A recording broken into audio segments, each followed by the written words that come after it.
Hello students, I hope बहुत अच्छे होंगे आप लोग। हमने प्रीवियस लेक्चर में मेटल्स एंड नॉन मेटल्स के बारे में स्टडी किया था, उसमें मेटलर्जी को स्टडी कर रहे थे। तो आज हम वहीं से कंटिन्यू करते हैं उसके आगे। ठीक है, तो हमने लास्ट लेक्चर में कॉन्सेंट्रेशन ऑफ ओर कंप्लीट कर लिया था।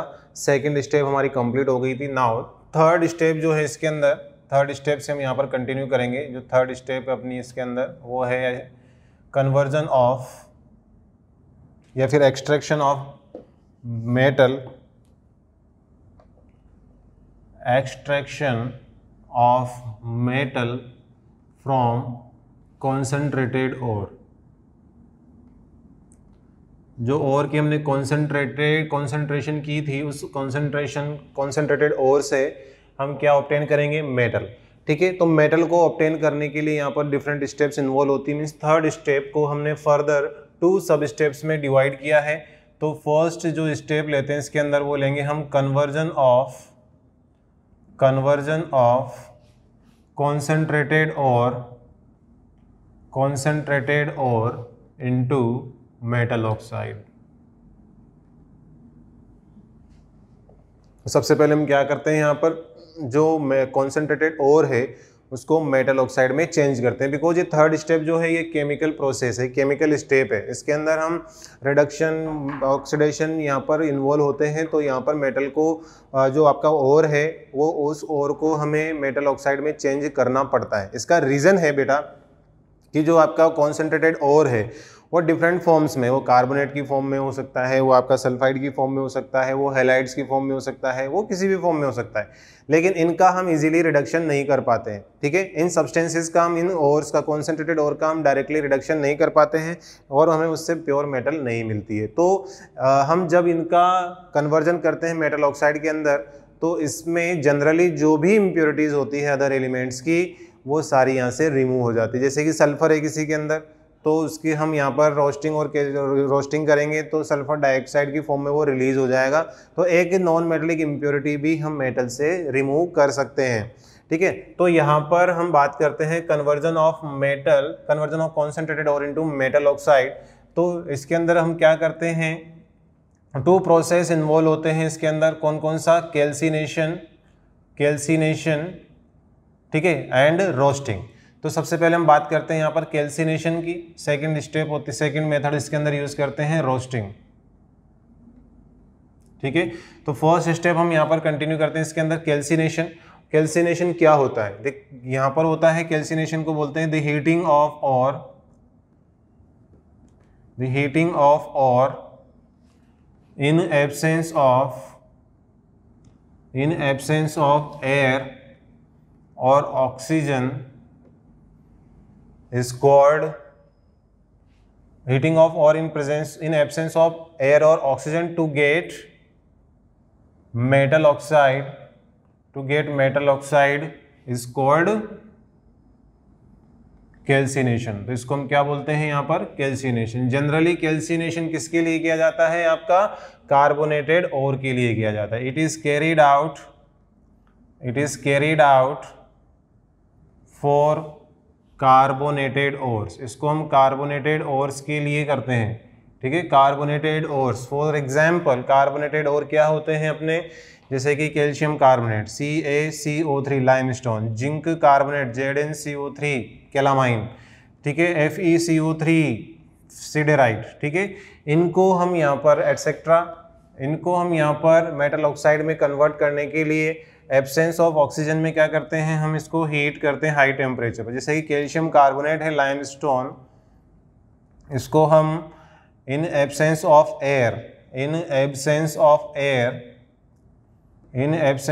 एयर इसको हीट करते हैं, जिससे ये किस में कन्वर्ट हो जाता है? Calcium oxide and carbon dioxide as impurity यहाँ से रिमूव हो जाती है। मतलब देखो हमारे लिए कितना इजी भी है ये प्रोसेस कि कैल्शियम कार्बोनेट से कार्बन डाइऑक्साइड गैस रिलीज होगी। मतलब कार्बन की जो यहाँ पर एक एक्स्ट्रा नॉन मेटल था इसके अंदर, वो भी रिमूव हो जाता है।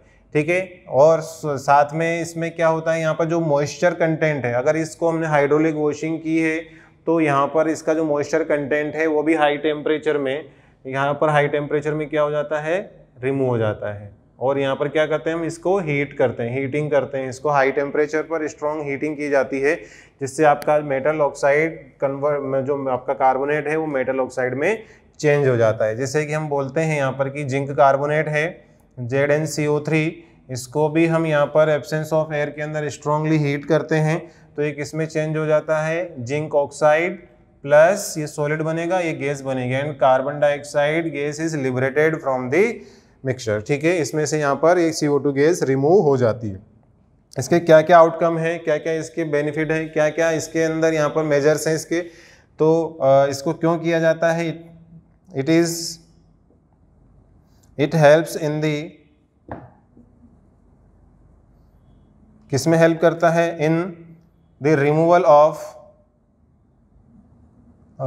Of moisture. ये क्या करता है, रिमूव कर देता है मॉइस्चर को रिमूव करने में हेल्प भी करता है, बिकॉज हाई टेम्परेचर पर वाटर इवोपरेट हो जाता है यहाँ से। नेक्स्ट, अगर कोई यहाँ पर ऑयली कंटेंट प्रेजेंट है, अगर सपोज हमने इसके अंदर कोई ऑयल वगैरह कंटेंट है, ऑयली कंटेंट प्रेजेंट है, या फिर वोलेटाइल इंप्योरिटीज इसके अंदर प्रेजेंट है, ठीक है, रिमूवल ऑफ वोलेटाइल इंप्योरिटीज से रिमूव हो जाती है, रिमूवल ऑफ वोलेटाइल इंप्योरिटीज को रिमूव करने में भी ये हमारा हेल्प करता है। ठीक है, वोलेटाइल इंप्योरिटीज क्या होती है, जिसका बॉइलिंग पॉइंट लो होता है या जो इजीली वेपर में चेंज होती है, अगर ऐसे सब्सटेंस इस और के साथ प्रेजेंट है या इस तो ये वो भी इस प्रोसेस में रिमूव हो जाती है। नेक्स्ट, इसके अंदर कन्वर्जन क्या हो जाता है, इसके अंदर इजी कन्वर्ट कॉन्सेंट्रेटेड और इनटू मेटल ऑक्साइड, और आपका जो और किस में चेंज हो जाता है, मेटल ऑक्साइड में चेंज हो जाता है। तो ये 3 आउटकम हैं इसके। ठीक है, किस में हेल्प करता है ये, रिमूवल ऑफ मॉइस्चर में, removal of volatile impurity and conversion of concentrated और इनटू मेटल ऑक्साइड। ठीक है, नेक्स्ट हम इसके अंदर बात करते हैं यहाँ पर रोस्टिंग। सेकंड, इसके अंदर हम कंटिन्यू कर रहे हैं यहाँ पर रोस्टिंग क्या होता है इसके अंदर, हीट, ये भी हीटिंग प्रोसेस ही है, लेकिन यहाँ पर एब्सेंस ऑफ एयर में हम हीट करते हैं और को, लेकिन रोस्टिंग में हम क्या करते हैं, इन एब्सेंस ऑफ एयर हम यहाँ पर और को हीट करते हैं। तो इसके अंदर हम क्या कर देंगे, द हीटिंग ऑफ और इन प्रेजेंस ऑफ एयर और oxygen to get metal oxide is called roasting. तो इसको हम क्या बोलते हैं, roasting.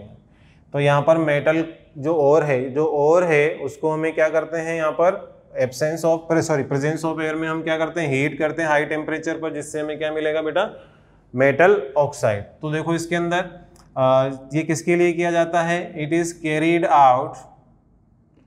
Is carried out for sulphide ores. किसके लिए किया जाता है, ये सल्फाइड ओर्स के लिए किया जाता है process. It is carried out for sulphide ores. For example, जैसे कि कॉपर पायराइट CuFeS2 के लिए, आयरन पायराइट्स FeS2 के लिए, ठीक है, जिंक ब्लेंड ZnS के लिए, गैलेना के लिए PbS, सिनाबार के लिए HgS, इन सल्फाइड ओर्स के लिए किया जाता है ये प्रोसेस रोस्टिंग।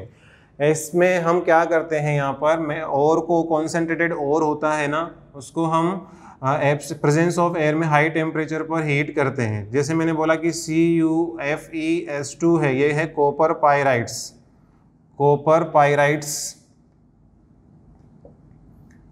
पायराइट्स, इसको हम ऑक्सीजन की प्रेजेंस में हीट करते हैं।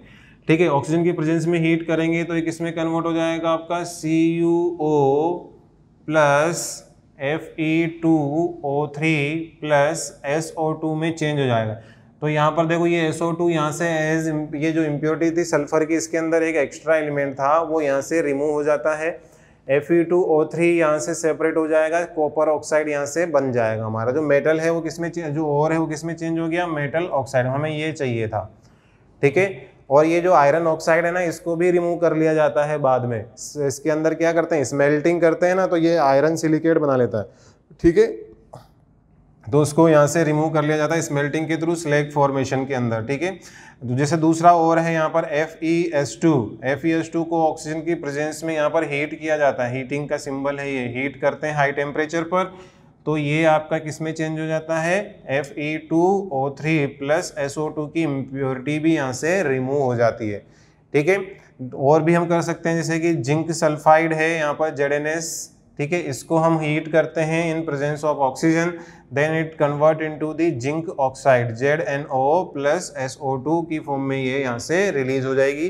ठीक है, जिससे हमारा जो है मेटल किस में चेंज हो गया, मेटल ऑक्साइड में। इसके भी 3 आउटकम है, क्या है, टू रिमूव द मॉइस्चर, ये भी क्या करता है, इट हेल्प्स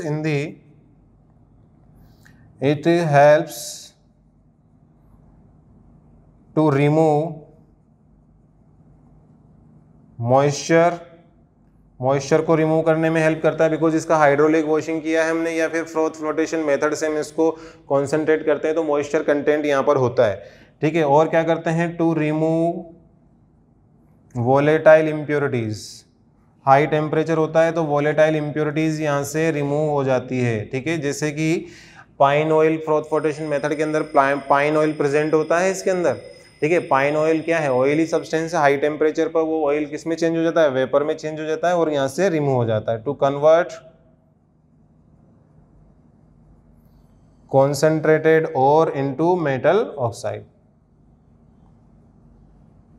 कॉन्सेंट्रेटेड और किस में चेंज हो जाता है, मेटल ऑक्साइड में चेंज हो जाता है। इस तरह से हम यहाँ पर कैल्सिनेशन एंड रोस्टिंग कैरी करते हैं और हमारी मेटल को जो कॉन्सेंट्रेटेड और है उसको मेटल ऑक्साइड में कन्वर्ट कर लिया जाता है। Are you getting my point? Okay, चलिए, ये आपकी थी इसके अंदर थर्ड स्टेप का फर्स्ट पार्ट। ठीक है, इसके अंदर सेकंड पार्ट है इसका बी पार्ट, इसको इरेज कर दो, आई थिंक नोट कर लिया होगा आप लोगों ने।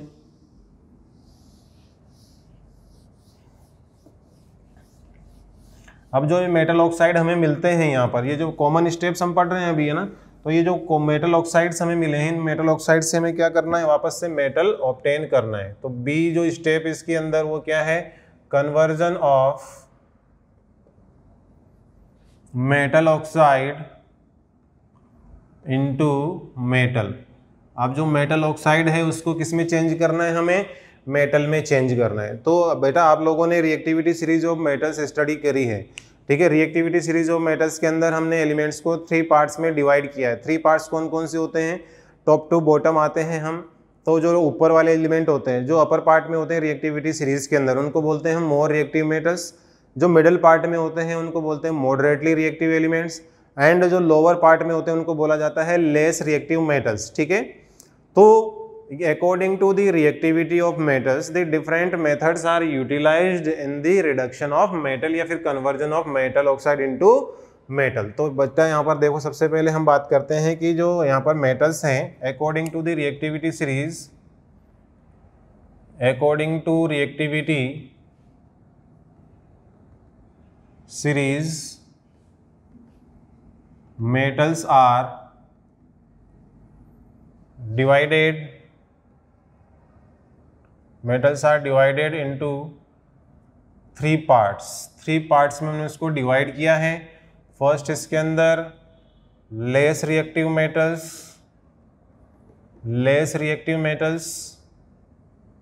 सेकंड होती है आपकी यहाँ पर मॉडरेटली रिएक्टिव मेटल्स, थर्ड होती है अपनी यहाँ पर मोर रिएक्टिव मेटल्स। ठीक है, या फिर हाईली रिएक्टिव या फिर मोर रिएक्टिव मेटल, जो अपर पार्ट में प्रेजेंट होती है मोर रिएक्टिव मेटल्स। ठीक है, तो ये 3 कैटेगरीज में हमने डिवाइड किया। हमें पता है कि यहाँ पर लेस रिएक्टिव जो मेटल्स होते हैं वो नीचे वाली जो मेटल्स होती है बॉटम में आती है। ठीक है ना, आपकी जैसे कि यहाँ पर कौन कौन सी होती है, silver, gold, platinum, mercury etcetera.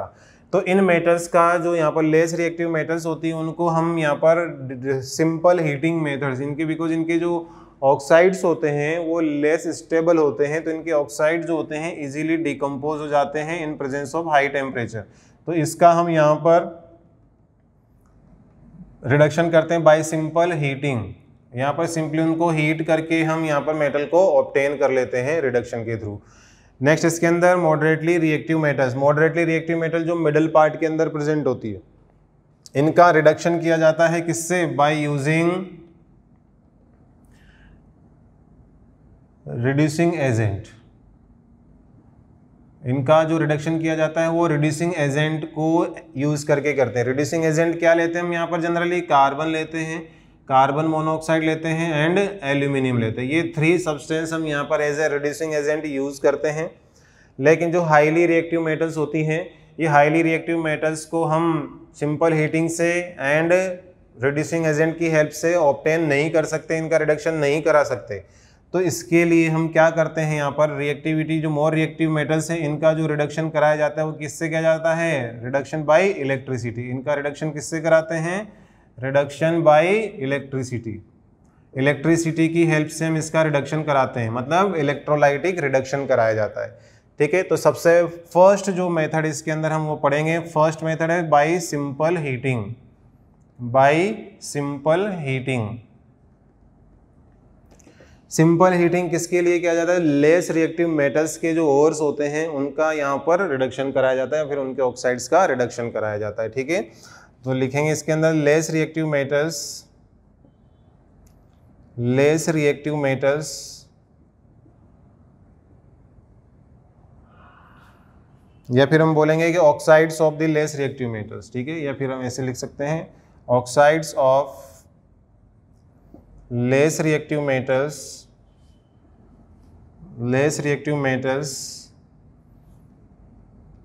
can be reduced by simple heating, by simple heating। ठीक है, और लेस रिएक्टिव मेटल्स कौन कौन से? जैसे कि एग्जांपल हमने लिए यहाँ पर सिनाबार, HGS हम लेते हैं। ठीक है, HGS को हम क्या करते हैं? सिनाबार हमारा और है, और ऑफ मर्क्यूरी सिनाबार। ठीक है, इसका हम क्या करते हैं यहाँ पर? रिडक्शन करते हैं। तो सबसे पहले इसकी रोस्टिंग करेंगे, सल्फाइड हो रहे तो रोस्टिंग करनी पड़ेगी। तो HGS जो होता है इसकी रोस्टिंग करते हैं, ऑक्सीजन की प्रेजेंस में इसको क्या करते हैं? हम हीट करते हैं। मतलब ये प्रोसेस क्या हो गया? रोस्टिंग। क्या हो गया? ये रोस्टिंग करते हैं हम इसकी। तो यहाँ पर क्या बनेगा? HGO बनेगा। क्या बनेगा? HGO प्लस ऑक्सीजन जो है यहाँ पर सल्फर डाइऑक्साइड गैस इससे रिमूव हो जाती है। सल्फर डाइऑक्साइड गैस क्या हो गई? रिमूव। अब ये HGO जो बना है, इस HGO को अगेन हम यहाँ पर क्या करते हैं? हीट करते हैं। इस H2O को हम अगेन क्या करते हैं? हीट करते हैं। मतलब ये एक ही स्टेप में हो जाता है सारा काम। इसको हीट करते हैं HGO को हीट करते हैं तो ये किस में कन्वर्ट हो जाता है? HgO2 में कन्वर्ट हो जाता है। ठीक है, Hg आपका यहाँ पर वेपर की फॉर्म में मिलता है हमें, बिकॉज हाई टेम्परेचर पर किया जा रहा है प्रोसेस। तो इस मर्क्यूरी की वेपर को हम कंडेंस कर लेते हैं बाद में, और आपका मर्क्यूरी मेटल हमें लिक्विड फॉर्म में ऑब्टेन हो जाता है। ठीक है, this process is carried out for the less reactive metals. तो लेस रिएक्टिव मेटल के लिए इसको हम यहाँ पर कैरी करते हैं। ठीक है, तो लेस रिएक्टिव मेटल्स हम यहाँ पर इससे कलेक्ट कर लेते हैं। ठीक है, चलिए नेक्स्ट इसके अंदर सेकंड पार्ट है हमारा, जो मॉडरेटली रिएक्टिव मेटल्स हैं। उन मॉडरेटली रिएक्टिव मेटल्स को हम यहाँ से सेपरेट करते हैं या फिर उनका रिडक्शन करते हैं। किससे? By using reducing agent. किसकी हेल्प से? रिड्यूसिंग एजेंट की हेल्प से। तो सेकंड स्टेप इसके अंदर है by reducing agent. By reducing agents. ठीक है, इसको केमिकल रिडक्शन भी बोला जाता है। इसको हम क्या बोलते हैं? केमिकल रिडक्शन भी बोला जाता है। केमिकल रिडक्शन बोला जाता है इसको। ठीक है, means reduction by the help of chemicals. ठीक है, generally more reactive metals, sorry moderately reactive में, मोर रिएक्टिव को तो मुझसे करते हैं ना। मॉडरेटली रिएक्टिव मेटल्स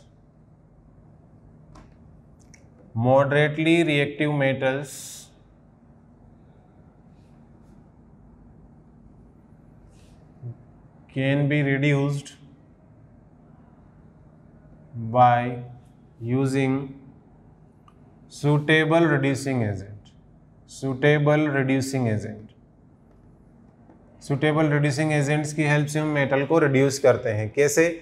जैसे यहाँ पर हम बात करते हैं, कार्बन लेते हैं, कार्बन मोनोऑक्साइड एंड एल्यूमिनियम लेते हैं। जनरली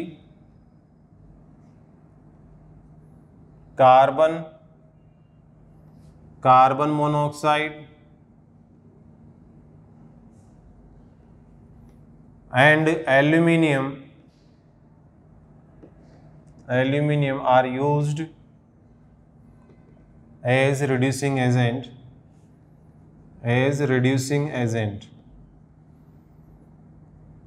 इनको हम as a reducing agent use करते हैं। ठीक है,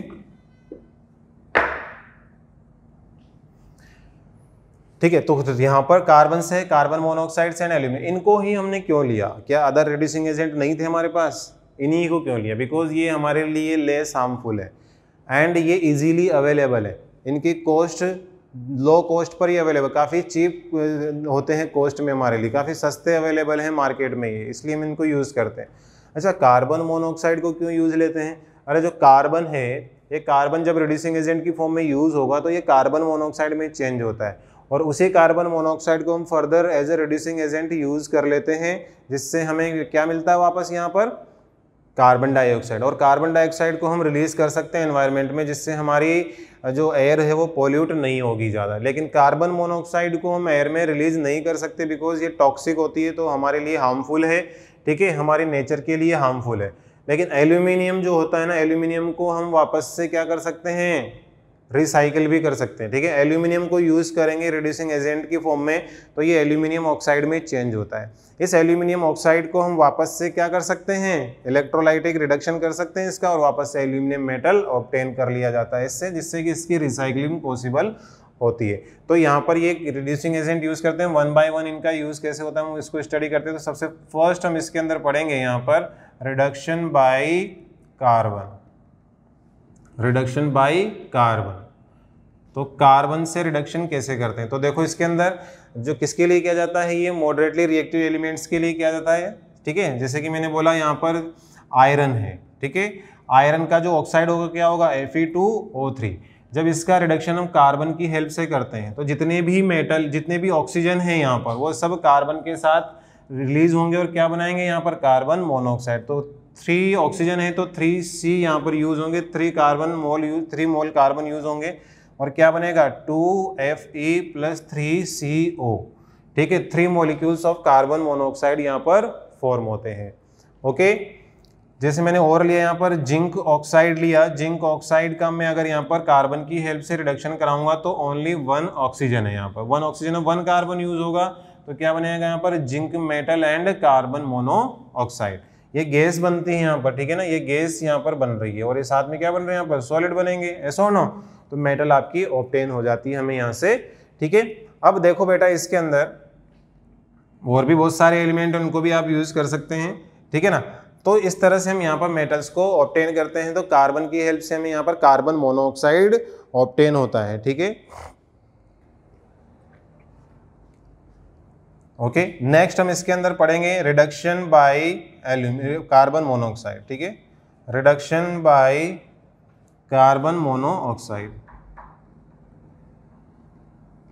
यहाँ पर जो कार्बन मोनोऑक्साइड है उसकी हेल्प से रिडक्शन कराएंगे हम। तो देखो इसके अंदर तो यहाँ पर देखो ये जो कार्बन मोनोऑक्साइड इन्हीं मॉलिक्यूल के लिए वापस से रिसाइकिल होकर के वहीं पर, बिकॉज ये सब एक ही कंटेनर के अंदर हो रहा है। सब कार्बन डाला है हमने, कार्बन मोनोऑक्साइड ऑटोमेटिकली उसके अंदर यूटिलाइज हो रहा है अगेन और आपका क्या बना रहा है? Carbon dioxide. जैसे हमने बोला Fe2O3 है, इसके अंदर कार्बन मोनोऑक्साइड से इसका रिडक्शन कराना है तो यहाँ पर जितने ऑक्सीजन है उतने मॉलिक्यूल कितने यूज होंगे यहाँ पर? कार्बन मोनोऑक्साइड के। क्या बनाएगा ये? आपका आयरन बनाएगा प्लस 3CO2 का फॉर्मेशन हो जाएगा यहाँ पर। किसका?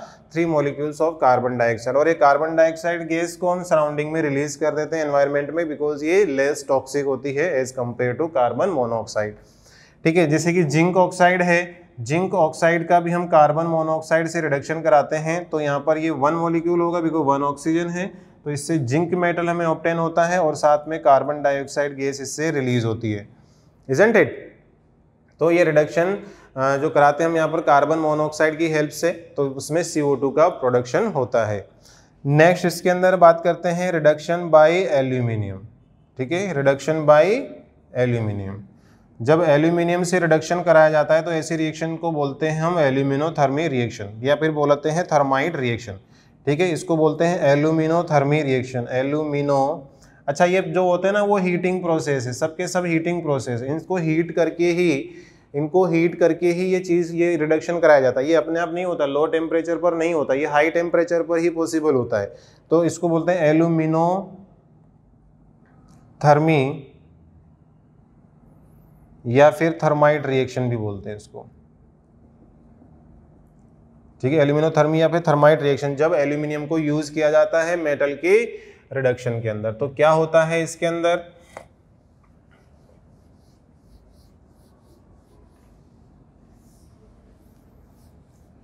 जनरली आप लोगों ने देखा होगा कि जैसे कि वेल्डिंग करते हैं ना, वेल्डिंग में क्या होता है, वहां पर वही रिएक्शन है ये एक्चुअली। अगर आयरन यहाँ पर यूज किया जाता है, आयरन का रिडक्शन किया जाता है एल्यूमिनियम की हेल्प से, तो उसको एल्यूमिनोथर्मी रिएक्शन बोला जाता है।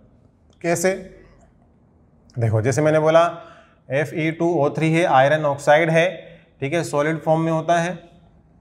इसकी रिएक्शन एल्यूमिनियम के साथ कराई जाती है, हाई टेम्परेचर पर वेल्डिंग में होता है ऐसा। ठीक है, तो क्या होता है यहाँ पर Al2O3 बनेगा और आयरन मेटल यहाँ से रिलीज हो जाती है, Al2O3। ये आपका पाउडर फॉर्म में बनता है सॉलिड मेटल। देखो रेड हॉट मेटल, वेल्डिंग करते हैं ना तो रेड हॉट मेटल दिखती है आयरन आपको वहाँ पर, तो ये बाद में सॉलिडिफाई हो जाती है और आयरन मेटल आपको ऑब्टेन हो जाती है। तो इस रिएक्शन को बोला जाता है थर्माइट रिएक्शन। यहाँ पर ये हाईली एक्सोथर्मिक रिएक्शन होती है। देखा होगा आप लोगों ने, जब वेल्डिंग करते हैं कितने ज़्यादा वहाँ पर ऐसे चिंगारियाँ निकलती है, कितने ज़्यादा स्पार्क वहाँ पर होता है। ठीक है ना, तो वहाँ पर ये वेल्डिंग के अंदर ये प्रोसेस किया जाता है। हीट वहाँ पर इलेक्ट्रिसिटी की हेल्प से दी जाती है, लेकिन ठीक है ना, लेकिन मेटल के एक्सट्रैक्शन में ये हीट जो है ना फर्नेस के अंदर दी जाती है, भट्टी के अंदर वहाँ पर रखा जाता है। तो वहाँ पर ये हीट इनको बाहर से सप्लाई की जाती है और एल्यूमिनियम हाई टेम्परेचर पर आयरन ऑक्साइड्स के साथ रिएक्शन करता है और आयरन मेटल ऑब्टेन होते हैं, साथ में एल्यूमिनियम ऑक्साइड यहाँ से फॉर्म होता है। इस एल्यूमिनियम ऑक्साइड को हम रिसाइकिल कर सकते हैं इलेक्ट्रोलाइटिक रिडक्शन की हेल्प से। ठीक है, तो ये आपका रिडक्शन बाय एल्यूमिनियम था, बहुत इजी है ये हमारा थर्माइट रिएक्शन इसके अंदर। ठीक है, यहाँ पर और भी है, जैसे कि हमारे पास Cr2 क्रोमियम ऑक्साइड है, Cr2O3, तो इसका भी एल्यूमिनियम की हेल्प से हम रिडक्शन करा सकते हैं, बिकॉज ये भी मॉडरेटली रिएक्टिव मेटल है क्रोमियम। तो यहाँ पर क्या बनेगा, यहाँ पर वही अगेन क्रोमियम मेटल हमें ऑब्टेन होगी और Al2O3 आपको सॉलिड स्टेट में ऑब्टेन हो जाता है। इस तरह से हम मेटल को यहाँ से एक्सट्रैक्ट कर लेते हैं और हमें एल्यूमिनियम ऑक्साइड वापस से यहाँ पर ऑब्टेन हो जाएगा। ठीक है, तो ये था आपका यहाँ पर रिडक्शन बाय एल्यूमिनियम। इसके अंदर एक टर्म है, वो है आपकी यहाँ पर स्मेल्टिंग। ठीक है, स्मेल्टिंग हम यहाँ पर आपको बता देते हैं स्मेल्टिंग क्या होता है। ठीक है, जब भी हम यहाँ पर बहुत सारी एलिमेंट्स हैं, जो बहुत सारे मेटल्स को सेपरेट कर मतलब एक्सट्रैक्ट करने के लिए हम स्मेल्टिंग प्रोसेस यूज़ करते हैं, मतलब इसमें मेल्टिंग भी फिनोमेना होती है। ठीक है ना, ये आपका ब्लास्ट फर्नेस के अंदर किया जाता है, जहाँ पर हम ऑक्सीजन की सप्लाई भी देते हैं हम रोस्टिंग करने के लिए। इसमें रोस्टिंग एंड रिडक्शन दोनों प्रोसेस एक साथ हो जाते हैं। इसमें रोस्टिंग भी होता है और इसमें साइमल्टेनियसली रिडक्शन भी होता रहता है मेटल का बाय यूजिंग रिड्यूसिंग एजेंट। ठीक है, तो उससे हमारी मेटल हमें लिक्विड फॉर्म में मिलती है। तो स्मेल्टिंग प्रोसेस के अंदर यहाँ पर हमारा एक प्रोसेस होता है जिसको बोलते हैं स्लेग फॉर्मेशन। क्या बोलते हैं, स्लेग फॉर्मेशन।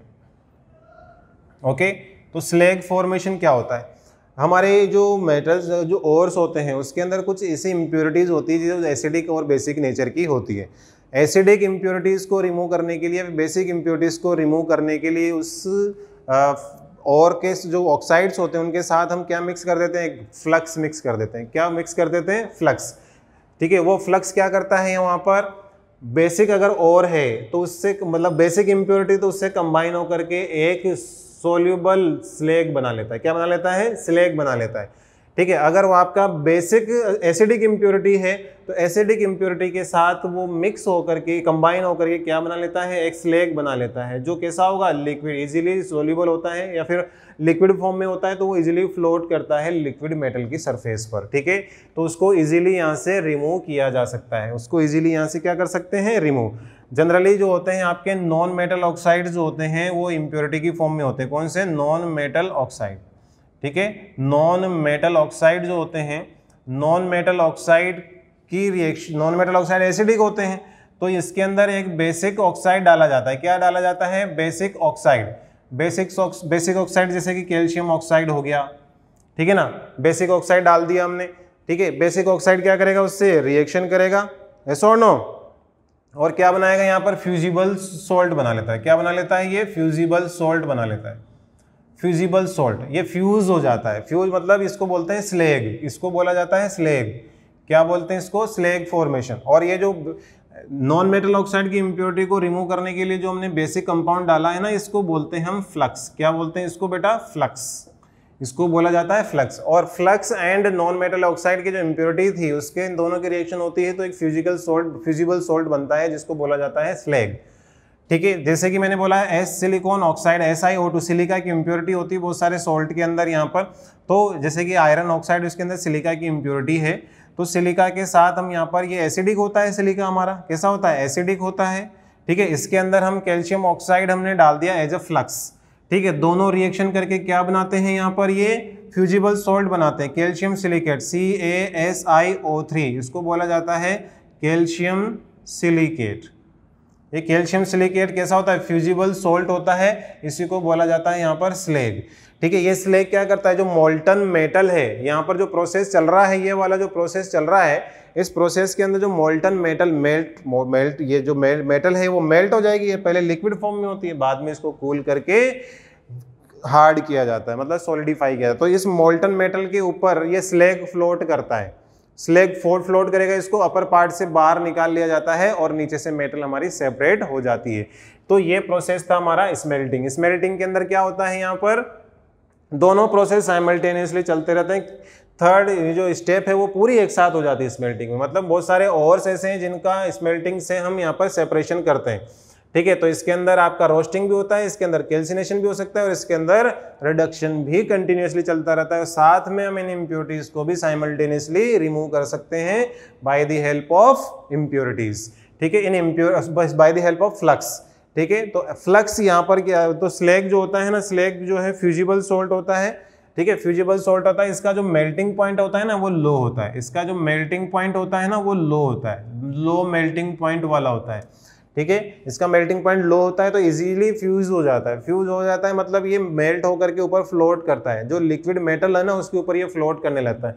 लिक्विड मेटल के साथ ये मिक्स नहीं होता है, इसलिए हम इसको इजीली रिमूव कर सकते हैं। तो यहाँ पर ये बहुत सारे ओर्स हैं, उनसे मेटल को ऑब्टेन करते हैं, तो उसके अंदर इसको यूज किया जाता है। नेक्स्ट इसके अंदर जो थर्ड है यहाँ पर हाईली रिएक्टिव मेटल्स होती हैं, उन हाईली रिएक्टिव मेटल्स को हम यहाँ पर सेपरेट करने मतलब रिड्यूस करने के लिए नेक्स्ट मेथड यूज करते हैं। कौन सा, third method, by reduction bye electricity, या फिर हम बोलते हैं उसको इलेक्ट्रोलाइटिक रिडक्शन। क्या बोलते हैं, electrolytic reduction, electrolytic reduction, okay. तो इलेक्ट्रोलाइटिक रिडक्शन किसके लिए किया जाता है, जनरली मोर रिएक्टिव मेटल के लिए। It is carried out for, it is used for more reactive metals. ये मोर रिएक्टिव मेटल्स के लिए किया जाता है, मोर रिएक्टिव मेटल्स के लिए इसको करेंगे। तो क्या होता है यहाँ पर, इसके अंदर देखो मोर रिएक्टिव मेटल्स के अंदर, तो देखो मोर रिएक्टिव मेटल्स कौन से होते हैं, जो आपके रिएक्टिविटी सीरीज के अंदर ऊपर आते हैं, ऊपर वाले पार्ट में आते हैं, तो उनका इलेक्ट्रोलाइटिक रिडक्शन किया जाता है, जैसे कि सोडियम, पोटेशियम, कैल्शियम, एल्यूमिनियम, ठीक है। इनका इलेक्ट्रोलाइटिक रिडक्शन मतलब मोस्टली मेटल को हम इससे रिड्यूस भी कर सकते हैं, ठीक है। तो इलेक्ट्रोलाइटिक रिडक्शन जो है सबसे ज़्यादा यूज किया जाने वाला मेथड है, जिससे पॉल्यूशन नहीं होता है, ठीक है। तो देखो क्या करते हैं, इसके अंदर एक कंटेनर लेते हैं, एक मेटल का कंटेनर, जिसके अंदर हम इंसुलेटर फिल कर देते हैं साइड में, स्पेस कम रहेगा, इधर लिखते हैं।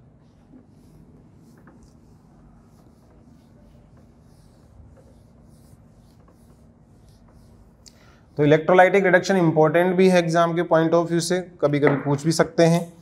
तो देखो इसके अंदर यहाँ पर हमारे पास एक जैकेट होता है, मेटल का एक जैकेट है, मेटल का एक कंटेनर बोल सकते हैं, ठीक है। इसको हम यहाँ पर इसके सराउंडिंग में एक इंसुलेटर से इसको कवर करते हैं, कि इंसुलेटर इसके अंदर लगा दिया जाता है चारों तरफ, इंसुलेटर से इसको हमने क्या कर दिया, कवर कर दिया।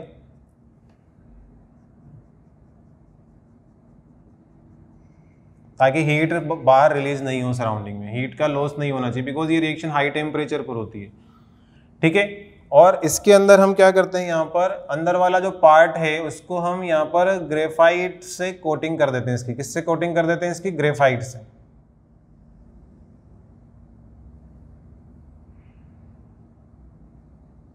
ग्रेफाइट की एक लेयर अप्लाई करते हैं इसके ऊपर। क्या अप्लाई करते हैं? ग्रेफाइट की एक लेयर।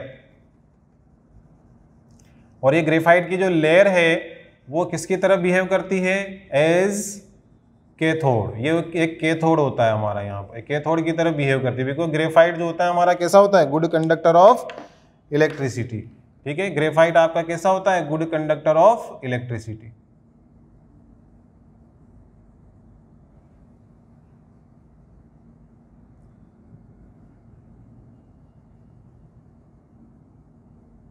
ठीक है, तो इसमें ग्रेफाइट का ही एनोड यूज किया जाता है, ग्रेफाइट का ही कैथोड यूज किया जाता है। ये क्या है यहाँ पर? इंसुलेटर। ये क्या है? इंसुलेटर है। इंसुलेटर को हम क्यों फिल करते हैं इसके अंदर सराउंडिंग में? बिकॉज हीट सराउंडिंग में रिलीज नहीं हो, इसलिए। ये क्या है आपका? ग्रेफाइट। ठीक है, ग्रेफाइट का ही यहाँ पर क्या लिया जाता है? इसको वायर से कनेक्ट कर देते हैं। ये है कैथोड।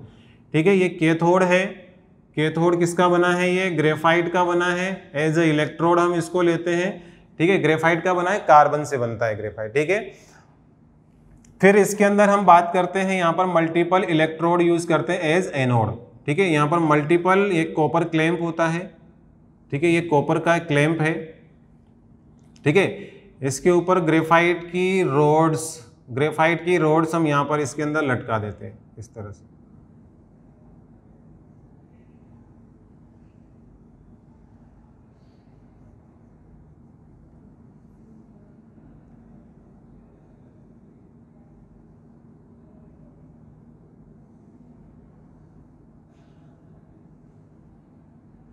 ग्रेफाइट की रोड हम इसके अंदर ऐसे फिक्स कर देते हैं। मल्टीपल इलेक्ट्रोड यूज कर रहे हैं अपन इसके अंदर ग्रेफाइट का। देखो यहां पर एज एनोड। ठीक है, ये आपका कॉपर क्लैंप है। ये कॉपर क्लैंप है। कॉपर क्लैंप के उसको हमने वायर से कनेक्ट कर दिया। ये आपका एनोड बना दिया। ठीक है, क्या बना दिया? एनोड। और ये एनोड के अंदर हमने क्या लटका दिया यहाँ पर? ये भी ग्रेफाइट है। ये भी किससे बना होता है? ग्रेफाइट का बना होता है। ये भी ग्रेफाइट की रोड हम इसके अंदर लगा देते हैं। ठीक है, ग्रेफाइट की रोड से मल्टीपल इलेक्ट्रोड हम इसके अंदर यूज करते हैं। फिर इसके अंदर हम यहाँ पर क्या फिल करते हैं? Aluminium oxide, alumina. सपोज हमने एल्यूमिनियम का रिडक्शन करना है यहाँ पर, जैसे मुझे एल्यूमिनियम का रिडक्शन करता है, तो रिडक्शन ऑफ एल्यूमिना मतलब Al2O3। मुझे एल्यूमिनियम को एक्सट्रैक्ट करना है, तो एल्यूमिना का रिडक्शन करना है, तो इसके अंदर हम इलेक्ट्रोलाइटिक रिडक्शन करेंगे, बिकॉज एल्यूमिनियम आपकी मोर रिएक्टिव मेटल है। उसको हम किसी अदर रिड्यूसिंग एजेंट की हेल्प से सेपरेट नहीं कर सकते, रिड्यूस नहीं कर सकते। तो इसके अंदर मोल्टन एल्यूमिना फिल किया जाता है। ठीक है, इसके अंदर हम टेम्परेचर कहाँ से लाते हैं भाई? जब इसको गर्म किया जाता है ना, करंट पास किया जाता है, यहाँ पर हीट किया जाता है, हीटिंग प्लेट्स लगी होती है इसके अंदर, तो इसको हीट करते हैं हाई टेम्परेचर पर। हाई टेम्परेचर पर इसको हीट करते हैं तो ये एल्यूमिना आपका मेल्ट हो जाता है। तो इसके अंदर क्या फिल किया हुआ हमने? Molten alumina. इसके अंदर क्या है? Molten alumina. ये मोल्टन एल्यूमिना क्या होगा? यहाँ पर ही मेल्ट होता है। मेल्ट होकर के ये लिक्विड में कन्वर्ट हो जाता है। तो यहाँ पर जैसे ये लिक्विड में कन्वर्ट होता है तो कुछ फिनोमिना होती है इसके अंदर। क्या होता है वो अब अभी देखेंगे हम इसके अंदर। तो जैसे ही यहाँ पर करंट पास होता है, जैसे हम करंट पास करते हैं मोल्टन एल्यूमिना के अंदर, जैसे मोल्टन एल्यूमिना के अंदर करंट पास करते हैं, तो ये एल्यूमिनियम ऑक्साइड जो होता है Al2O3, इसका इलेक्ट्रोलाइसिस होता है। क्या होता है इसका? इलेक्ट्रोलिसिस होता है। क्या होता है इसका? इलेक्ट्रोलिसिस। इलेक्ट्रोलिसिस होगा तो ये क्या बनाएगा? 2Al3+ एंड 3O2- आयन बनाएगा। एल्यूमिनियम आयन बनाएगा ना, ऑक्साइड आयन यहाँ पर प्रोड्यूस होंगे। चलिए, तो यहाँ पर देखो कैथोड पर क्या होगा? कैथोड पर आपके कौन जाएंगे? जो पॉजिटिव आयन होगा, पॉजिटिव आयन।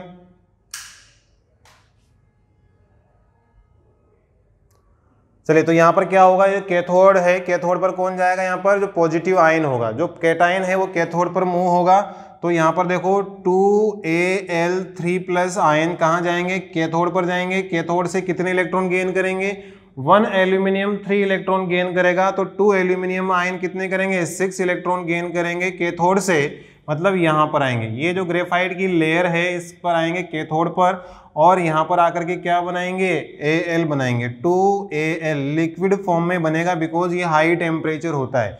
हाई टेम्परेचर में एल्यूमिनियम आपका मेल्ट रहता है, मेल्ट यहाँ पर लिक्विड फॉर्म में रहेगा, और वो यहाँ पर आपको ऑब्टेन हो जाता है। तो इसमें आपको क्या मिलेगा, एल्यूमिनियम। यहाँ पर आपको क्या मिलेगा, एल्यूमिनियम। एल्यूमिनियम आपको मेटल यहाँ पर मिल जाएगी। लेकिन इसके अब साइमल्टेनियसली क्या होता है, यहाँ पर एनोड पर क्या होगा, एनोड आपने मल्टीपल इलेक्ट्रोड लिए हैं, वो भी किसके बने हैं, ग्रेफाइट के बने। तो एनोड पर क्या होगा, ये जो ऑक्सीजन आयन है 3O2 माइनस आयन, ये किस पर जाएंगे, एनोड पर जाएंगे। एनोड पर जाएंगे तो क्या करेंगे, अपने इलेक्ट्रॉन्स को लूज करेंगे, और क्या बनाएंगे, 3/2O2 बनाएंगे। क्या बनाएंगे, 3/2O2 बाय लूजिंग कितने इलेक्ट्रॉन लूज करेंगे, जितने यहाँ पर इसने गेन किए हैं उतने लूज करेंगे, मतलब 6 इलेक्ट्रॉन। ठीक है, 1 एटम 2 इलेक्ट्रॉन लूज करेगा, तो 3 एटम कितने इलेक्ट्रॉन लूज करेंगे, 6। और यहाँ पर ऑक्सीजन मॉलिक्यूल बनता है, ऑक्सीजन गैस का फॉर्मेशन होता है। अब वेरी इंपॉर्टेंट बात यहाँ पर चलती है अपनी, इंपॉर्टेंट क्या होता है कि why multiple electrodes of graphite used in the electrolytic reduction of alumina. तो उसके अंदर होता है यहाँ पर कि जो ग्रेफाइट इसलिए यूज किया जाता है, हम अदर मेटल भी यूज कर सकते थे, लेकिन ग्रेफाइट ही क्यों यूज किया, बिकॉज ये ऑक्सीजन जो लिबरेट हो रही है, ये जो ऑक्सीजन प्रोड्यूस हो रही है, अगेन रिएक्शन कर सकती है किससे, एल्यूमिनियम, मोल्टन एल्यूमिनियम से, जो लिक्विड एल्यूमिनियम है उससे। तो इसको हाई टेम्परेचर में जो ये ऑक्सीजन बनी है वो ग्रेफाइट से कंबाइन होकर के, ग्रेफाइट के साथ कंबाइन होकर के, मतलब कार्बन से रिएक्शन करके, ये कार्बन से रिएक्शन करके क्या बना लेता है, CO2 बना लेता है, और CO2 गैस यहाँ से रिलीज हो जाती है सराउंडिंग में, और फर्दर ऑक्सीजन अवेलेबल नहीं रहती एल्यूमिनियम से रिएक्शन करने के लिए। इसलिए आपका ये एल्यूमिनियम आपको प्योर फॉर्म में यहाँ पर मिल जाता है, और इस स्टेप से हमें एल्यूमिनियम जो मिलता है ना, वो प्योर फॉर्म में मिलता है, कोई अदर इम्प्योरिटीज के अंदर प्रेजेंट नहीं होती है।